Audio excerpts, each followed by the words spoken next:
उन्होंने साउथ कश्मीर से कैंडिडेट खड़ा किया है, मियां अल्ताफ वहां से इलेक्शन लड़ेगी, जबकि बताया जा रहा था कि इंडिया ब्लॉक के अंदर ये सीट पीडीपी को मिलेगी। क्या कुछ कहेंगे? देखिए, बहुत पहले हमने कहा था कि जिस तरह से ये दिखा रहे हैं कि एक स्टेज शेयर करें इंडी ब्लॉक के तहत, तो हमने बहुत पहले कहा था कि ये सोतेलेबाई है, आपस में कभी इनकी बनेगी नहीं। और आज उन्होंने वो सोतेलापन दिखा दिया जम्मू कश्मीर के लोगों को।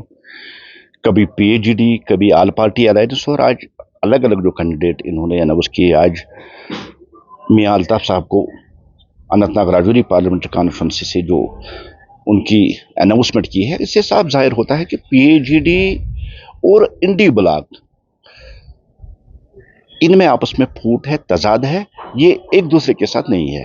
कल तक जो इन्होंने बड़े बड़े वादे यहाँ जम्मू कश्मीर के लोगों के साथ किया था कि हमने पीएचडी इसलिए बनाया है, ये इलेक्ट्रो पॉलिटिक्स के लिए नहीं, कोई बड़ा मकसद है। अब उनका बड़ा मकसद सामने आ रहा है।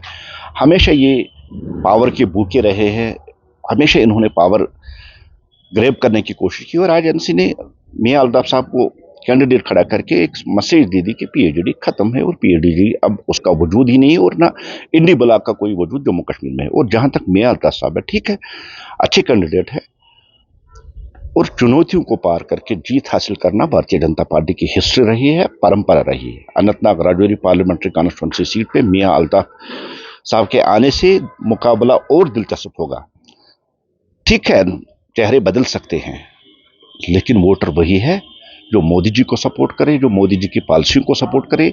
हमने पहाड़ियों का भी भला किया, हमने गुजरों का भी भला किया, हमने कश्मीरियों का भी भला किया, और हमें उम्मीद है Anantnag Rajouri parliamentary constituency seat, जो हमारे लिए बहुत कीमती सीट है, वहां के लोग खुल के निकलेंगे और भारतीय जनता पार्टी की उन गरीब प्रो पीपल, प्रो पुअर पॉलिसियों को सपोर्ट करेंगे। और भारतीय जनता पार्टी का जो पहला कमल कश्मीर से होगा, वो Anantnag Rajouri parliamentary constituency seat से ही खिलेगा।